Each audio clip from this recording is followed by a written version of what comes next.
Hello guys, কি অবস্থা আপনাদের? আশা করি ভালোই আছেন।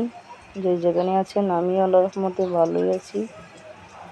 আজ হলো 18তম রমজান। আসলে রমজান মাসটা অনেকটা ভালো লাগে। মহান আল্লাহ তাআলার পবিত্র একটা মাস।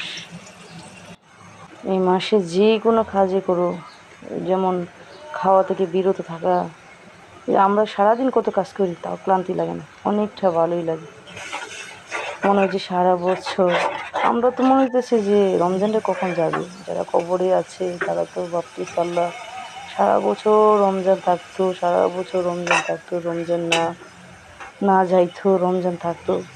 কেননা ওরা যে সারা বছর আজাদে থাকে, রমজান আসলে আল্লাহ তাআলা এক মাসে যেন ওদেরকে আজাদ থেকে মুক্ত করে দেয়।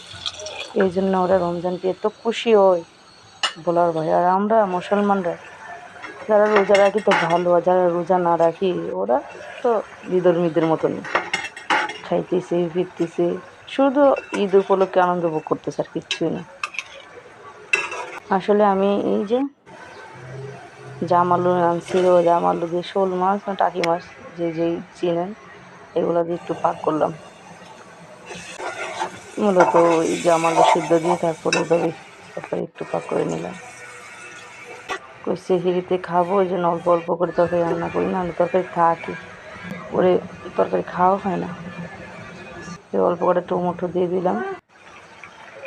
এই মাছগুলো যে কষিয়ে আগে বাটিতে রেখেছিলাম এটা আবার ঢেলে দিলাম। তারপর উপরে একটু জিরা দিয়ে দিলাম। জিরা পাখি না দিলে আমার আসলে জমেই না। কাঁচামরিচ পালি দিয়ে তারপর ধনিয়া পাতা কুচিয়ে দিয়ে, বেশি হয়ে গেছে, ধনিয়া পাতা তুলে ফেলে দিছি একটা। ওই যে আমার তরকারি ফাইনাল লুক হয়ে গেল। আশা করি ভালো থাকবেন, সুস্থ থাকেন, এটা আমার কামনা। আল্লাহ হাফেজ।